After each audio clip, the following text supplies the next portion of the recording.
বন্ধু, আপনার কাছে অনুরোধ, আপনি যদি নামাজ না পড়া অবস্থায় যদি মারা যান, নামাজ না পড়া অবস্থায় যদি মারা যান, আপনাকে যে কত খারাপ চোখে দেখা হচ্ছে আপনি অবাক হয়ে যাবেন। পশ্চিমবাংলার একজন বিখ্যাত লেখক বা একজন ইসলামের দায়ী আব্দুল হামিদ মাদানি, নাম সকলেই জানেন। উনি একটা বই লিখেছেন, জানাজার দর্পণ। বইটা আমার কাছেই আছে, পড়ার জন্য কিনে রেখেছি। ওই বইয়ের 67 নম্বর পৃষ্ঠায় উনি একটা কথা বলেছেন যে কাদের কাদের জানাজা পড়া যাবে আর কাদের কাদের যাবে না। আল্লাহর কসম, আমি ফতোয়া দেওয়ার যোগ্যতা রাখি না, ফতোয়া না, আমি ওনার বই থেকে কথাটা নকল করে গুরুত্ব বোঝানোর জন্য বলছি। তা উনি উল্লেখ করতে করতে গিয়ে বলেছেন যে বেনামাজি যদি কেউ মারা যায় নামাজ না পড়া অবস্থায়, তার জানাজা কেউ পড়লে পড়তে পারে, অসুবিধা নেই, তবে সমাজকে শিক্ষা দেওয়ার জন্য না পড়াই ভালো। এক। দুই, আমি ওনাকে জিজ্ঞাসা করছি, সাহেব, ফোন করে ডাইরেক্ট, সাহেব তাহলে বেনামাজির কি জানাজা আমি না যাব না? বলছে যদি না যাও তাহলে মানুষের মনে একটা কৌতূহলী জাগবে যে মমতাজুল ইসলাম একটা আলেম মানুষ, অথচ চাচার জানাজা পড়ছে না। তখন আমাকে বলতে হবে চাচা নামাজ পড়িনি তাই যাইনি, এই ভয়ে যাতে আরেকজন নামাজ ধরে, এই শিক্ষা দেওয়ার জন্যে। দ্বিতীয়, উনি আর একটা কথা বলছেন যে বেনামাজি মারা যাবার পরে তার জানাজা পড়ো, সব কিছু করো, তবে তার জন্য দোয়া করা ঠিক নয়। উনি বলছেন তার জন্য দোয়া করা ঠিক নয়। এটা আমার কথা বলিনি, বড় মাপের আলেম, 200টারও বেশি তিনি কিতাব লিখেছেন বাংলাতে। আব্দুল হামিদ ফাইজি আল মাদানি, বর্ধমানে বাড়ি, নাম্বার থাকলে ঘটনাটা জিজ্ঞেস করে নেবেন। আর এখানে বইয়ের দোকান যদি বসে অবশ্যই জানাজা দর্পণ বইটা একবার কিনে নিয়ে পড়তে শুরু করুন। মানে বেনামাজিদেরকে এত নিম্ন চোখে দেখা হচ্ছে। আমি আপনাকে ওটা দেখিনি, আপনি আমার দিনী ভাই, আপনি দিনী ভাই, মসজিদে আজান হলে আপনি আসছেন না, খুব অনুরোধ, যদি আল্লাহর জান্নাত যদি যেতে চান তাহলে অন্তত পক্ষে নামাজ পড়তে আসুন মসজিদে, ইনশাল্লাহ ইনশাল্লাহ আসবো। চলুন, আল্লাহ নবী সাল্লাল্লাহু আলাইহি ওয়াসাল্লাম তারপরে ছেলেটিকে বলছেন, কি বলছেন? তোমার জাকাতের নিসাবে চলে এলে মালের জাকাত দিয়ে দাও। 5 নম্বর, মক্কা থেকে ফেরত আসার জন্য যদি তোমার কাছে টাকা থাকে আর যাওয়ার জন্য যদি টাকা থাকে তুমি একবার হজ করে নাও, অবশ্যই তোমার জন্য জান্নাত উপযুক্ত হয়ে যাবে। আপনাকে 5টা কথা বললাম, শিরক করবেন না। 2, সর্বক্ষেত্রে ইবাদত আল্লাহর। 3, সালাত আদায় করবেন। 4, মালের জাকাত দিয়ে দেবেন। 5, হজের যদি আপনার আওকাত হয় আপনি একবার হজ করে নেবেন। 5টা ভালো কাজ বলে দিলাম। আল্লাহ তাআলা বলেছেন লিয়াবলুয়াকুম আইয়ুকুম আহসানু আমালা, পৃথিবীতে তোমাকে পাঠানো হয়েছে উত্তম কাজ করার জন্য। আমি এতক্ষণ পর্যন্ত সিরিয়াল বাই সিরিয়াল কয়েকটা উত্তম কাজ বলেছি না? বলেছি কি বলিনি? বলেছি। এখানে মেয়েরাও আছে নাকি? আর দুটো একটা হাদিস বলে দিই, বলবো? রাতে 1টা বেজে গেছে অবশ্য, হ্যাঁ 1টা বাজে। ফজর না কাল সকাল পর্যন্ত করেন, সব থেকে ভালো হবে। যাই হোক, এখানে যারা বসে আছেন, বারবার আমাকে বলা হয়েছে অনেকজন যে এখানে অনেক মেয়েরা আছে, একটু মেয়েদের ব্যাপারে দুটো একটা হাদিস কোরআন বলবেন। আমি মায়েদের কয়েকটা ভালো কাজ বলে দিচ্ছি। মা, আপনি আজ থেকে 4টে কাজ করুন। কটা? 4টা। 1, 5 ওয়াক্ত সালাত আদায় করবেন। ওয়াসামাত শাহরাহা, 1 মাস রোজা রাখবেন। ওয়াতাআত বালাহা, স্বামীর সেবা করবেন। ওয়াসানাত ফারজাহা, লজ্জাস্থানের হেফাজত করবেন। ফাতাদখুল মিন আইয়াবওয়াবিল জান্নাতিস সাআত, আল্লাহ নবী সাল্লাল্লাহু আলাইহি ওয়াসাল্লাম বলছেন জান্নাতের 8টা দরজার যে কোনো দরজা দিয়ে তুমি ঢুকে যেতে পারবে। আপনার স্ত্রীকে বাড়ি গিয়ে বলে দেবেন 4টে কাজ করতে। 1, আল মারআতু ইজা সাল্লাত খামসাহা, নবী বলেছেন একজন নারী যদি জান্নাতের যে কোনো দরজা দিয়ে যদি ঢুকতে চায় সে যেন অবশ্যই 4টে কাজ করে। তার ভিতরে 1 নম্বরের কাজ হলো 5 ওয়াক্তে সালাত আদায় করবে। 2, ওয়াসামাত শাহরাহা, 1 মাস সিয়াম পালন করবে। 3, স্বামীর সেবা করবে, স্বামীর সেবা করবে। সেবা যত্ন আলহামদুলিল্লাহ আমাদের এখানে সব চলছে, মোটামুটি ভালোই করে, তাই না? করবে। আপনিও একটু ওর সেবা করবেন। শুধু যে ও মেয়ে বলে আপনার মাথা টিপে দেবে তা নয়, আপনিও একটু ওরটা টিপে দেবেন কখনো, তাই না?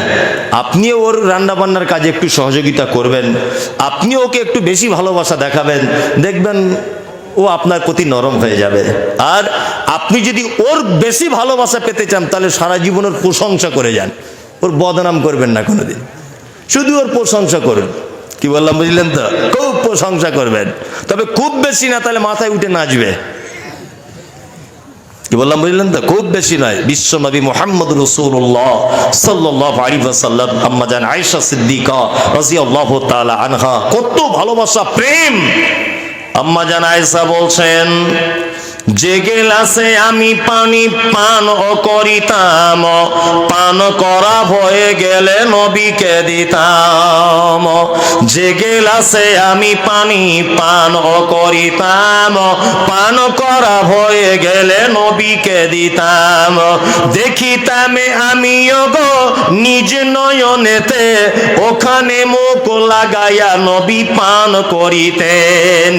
গোস্ত খেয়ে হাড্ডি গুলো ফেলিয়া দিতাম, চুষে চুষে খেত নবী চোখেতে দেখিতাম। আম্মা জান আয়েশা বলছেন, দয়ার নবী আমাকে এত ভালোবাসতেন, আমি গিলাসে পানি পান করে গিলাসটা রেখে দিয়েছি, আল্লাহর নবীকে আমি আড়ে আড়ে দেখেছি, আল্লাহর নবী ওই জায়গাটায় মুখ লাগিয়ে তিনি আবার পানি পান করতেন। আমাদের বাড়িতে যখন গোস্ত রান্না হতো, আমি গোস্তটা খেয়ে হাড্ডিটা দস্তরখানের উপরে ফেলে দিতাম, আল্লাহর নবীকে দেখেছি ওই দস্তরখান থেকে হাড্ডিটা তুলে নিয়ে নবী আমার মুখের মধ্যে দিয়ে চিবিয়ে চিবিয়ে রস বার করে করে খেতেন। এত প্রেম ছিল আমাদের। আছে আপনার স্ত্রী আপনার আঁটু খায়, কি করে খাবে? বিড়ির গন্ধ হারামখোরের ঘুম হয় না, এত বিড়ি টানছে সারাদিন। ওর বউ যে ওর কাছে থাকে রাতের বেলা বা সকালবেলা দুপুরবেলা, এটাই ওর কপাল ভালো। আল্লাহু আকবার। কিছু লোককে দেখতে পাই তো, ফজর আজান দিচ্ছে মসজিদে, আসসালাতু খায়রুম মিনান নাওম, ওর উচিত ছিল একটা দাঁতন করতে করতে মসজিদে যাওয়া। ও হারামখোর দেখছি বালিশের তলা থেকে বিড়ি বার করে টানতে টানতে মসজিদের গেটে গিয়ে বিড়িটা ফেলে ঢুকছে। মানে ফেরেশতারা বুঝতে পেরেছে মাল একটা আসছে এবার। যে কি গন্ধর মুখে, আল্লাহু আকবার, এত গন্ধ মুখে। মানুষের সামনে কথা বলেন কি করে? একটা লজ্জারও তো ব্যাপার আছে, মুখ থেকে গন্ধ বার হয়। যাই হোক, সত্যি ও নারী, ওর বুদ্ধি একটু কম তো, ওই জন্য আপনার কাছে পড়ে আছে। তাছাড়া ও আপনার সংসার করতো না, কবে পালিয়ে চলে যেত। আল্লাহু আকবার। মায়েদেরকে বলবো, আপনারা স্বামীর প্রতি যত্নবান হন। মা কখনোই অল্পতে সন্তুষ্ট হন, অল্পতে। বেশি লোভ করতে যাবেন না, বেশি আবদার করতে যাবেন না। কোনো কিছু চাইতে গেলে তার পকেটের দিকে একবার দেখবেন অবস্থা তার কেমন। মুহাম্মদ সাল্লাল্লাহু আলাইহি ওয়াসাল্লাম বলেছেন, ওয়া আতাআত বালাহা ওয়া আহসানাত ফারজাহা, তুমি লজ্জাস্থানে হেফাজত করবে নারী, পর্দা করবে। পর্দা আছে তো? আছে, হ্যাঁ আছে। ওই তো ওইদিকে চলছে, আমি দেখে এলাম, বাথরুমের জানলা দিয়ে দেখা যাচ্ছিল ওইদিকে বিশাল ব্যাপার আর কি, ওই বাগানে, আম বাগানের দিকে সাংঘাতিক অবস্থা। যা চিল্লা মিল্লার যা চলছে ওখানে ধুমধাম, এ তো কঠিন ব্যাপার। যাই হোক, এটা শুধু তালবাংড়ুয়াতে নয়, সব জায়গাতে একই অবস্থা, কোথাও ভালো নেই, কোথাও নেই, সব জায়গায় একই অবস্থা। মায়েদেরকে বলবো, মা একটু পর্দা করুন, নিজেকে একটু হেফাজতে রাখুন। বলুন তো, পৃথিবীতে সব থেকে লজ্জা বেশি কাদের? মেয়েদের না ছেলেদের? মেয়েদের। আপনি কিছু বুঝেন না তার মানে। মেয়েদের সব থেকে লজ্জা কম, ছেলেদের সব থেকে লজ্জা বেশি। যদি বলছেন কেমন, আপনাকে একটা জিনিস দেখাই। আপনি বাসে করে মালদা যাচ্ছেন, 30 জন পুরুষ মানুষ আছে, 20 জন মহিলা আছে। 30 জন পুরুষ মানুষের একজনের পেট পিঠ কিছু দেখা যায়? পুরুষ মানুষের যায় না। কিন্তু 20 জন নারী আছে, তার ভিতরে দেখবেন 2, 4 জন 5 জনের পেট পিঠ সব দেখা যাচ্ছে। দেখা যাচ্ছে না? যাদের ঢেকে রাখার কথা তারা খুলে বসে আছে, আর যাদের খুলে রাখার কথা তারা ঢেকে বসে আছে। বিপরীত নয়? তার মানে ওদেরই লজ্জা কম। এখানে যত পুরুষ মানুষ আছে, একজনের পেট দেখা যাচ্ছে বলুন? নাই। কিন্তু আপনি যান, বাজারে ঘুরছে মেয়ে, তার পেট দেখা যাচ্ছে, তার পিঠ দেখা যাচ্ছে, যাচ্ছে না? তার মানে ওদেরই লজ্জা শরম কম। আরে মানুষ পাপ করে, পাপ করলেও অনেক সময় লাভ বলে করে। আমি যদি এখন সুদ খাই, সুদ কেন খাবো? আমার এটা ধারণা টাকা বাড়বে, আমি ওজন কম দিই, ব্যবসাদার, ওজন কম কেন দিই? জানি সারাদিন পরে অন্তত 1.5 কেজি মাল বাড়বে। এটা তবু মেনে নেওয়া যায় যে ও পাপ করেছে বটে, তবে দুনিয়াতে একটু লাভ করেছে। ভালো করে বুঝবেন, তবু পাপ তো অবশ্যই, তবু দুনিয়াতে একটু লাভ করেছে, 1.5 কেজি মাল বাঁচিয়েছে। পৃথিবীতে একটা প্রাণী আছে যারা পাপ করে কোনো কারণ ছাড়াই, তার নাম নারী। কারণ ছাড়াই পাপ। যত নফল রোজা, যত নফল ইবাদত কারা বেশি করে, পুরুষ না নারী? নারীরা। দেখবেন নফল রোজা ও বেশি করে সবার থেকে। নফল নামাজ দেখবেন পড়েই যাচ্ছে, যাচ্ছে না? যাচ্ছে। ও নফল নামাজ পড়তে ব্যস্ত, ও শবে বরাতের রোজা করে, ও ওই 13 তারিখে রোজা করে, ও 25 তারিখে করে, ও শুক্রবারে করে, ও মঙ্গলবারে করে। ওদের ইবাদতের আর হাদিসের শেষ নাই। ভালো করে বুঝবেন। কিন্তু ওই মেয়েটাকেই যখন বলবেন, খালা তুমি নফল রোজা করছো, নফল নামাজ পড়ছো, নফল ইবাদত সাদকা সব কিছু করছো, পর্দাটা করো। বলছে বেশি বকিস না তো, আমার মন ভালো আছে। মন ভালো। আচ্ছা বলুন তো, পর্দা নফল না সুন্নত? ফরজ। তাহলে ও নফল রোজা রেখে জান্নাত যেতে চাইছে, ফরজ পর্দা করবে না। মানে সে মাথায় টুপি পাছা আগলা, ব্যাপার এরকম ঘটনা, তাই না? তাই। আচ্ছা ও যে পেট পিট ওর যে দেখা যাচ্ছে, এতে ওর কোনো উপকার হচ্ছে? কোনো উপকার নেই। লোক পাপ করে, নয় একটু আনন্দ পায়, আর নয় তার থেকে একটু কিছু মুনাফা পায়, কিন্তু ও যে পাপ করে, ও পাপে কোনো লাভ নেই, সব লস। আর মা, আমি আপনাকে বলতে এসেছি, তালবাংলুয়াতে যারা এসেছেন জলসাতে, আমি জানি যে মেয়েরা সব থেকে বেশি ভালোবাসে পৃথিবীতে তার বাপকে। বাপকে না? বাপকে। তুমি কি জানো যে তোমার বেপর্দার কারণে তোমার বাপকে কিয়ামতের মাঠে আসামির কাঠগড়াতে দাঁড় করানো হবে? একটা নারী বিয়ের পরে সব থেকে বেশি ভালোবাসে তার স্বামীকে, সব থেকে বেশি। স্বামীকে ছাড়া 1 মিনিট থাকতে পারে না। তুমি কি জানো মা, যে তোমার এই পেট পিট অন্যজন দেখে বলে তোমার স্বামী হাজার নামাজি হোক, হাজার ভালো মানুষ হোক, তোমার কারণে তাকে আসামির কাঠগড়াতে কিয়ামতের মাঠে দাঁড়াতে হবে? এই জ্ঞানটুকু তোমার নেই? আছে। মায়েদের কাছে অনুরোধ, নিজেকে হেফাজত করুন, নিজেকে আগলে রাখুন।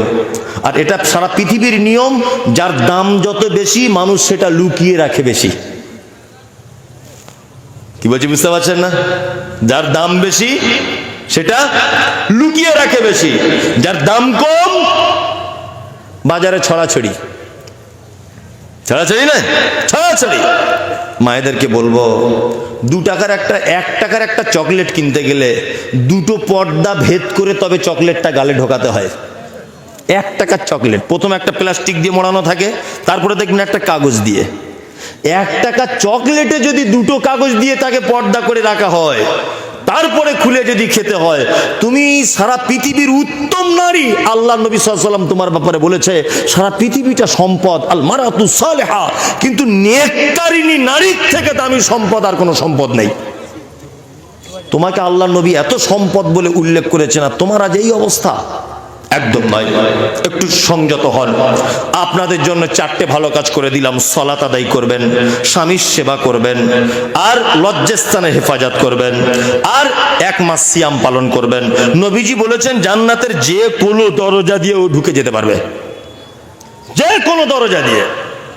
আল্লাহ আপনাকে আমাকে সকলকেই, আমাদের মা বোন বাড়িওয়ালিদেরকে, আমাদের বেটিদেরকে পর্দার সঙ্গে রাখা তৌফিক দান করুক। আমিন, আমিন।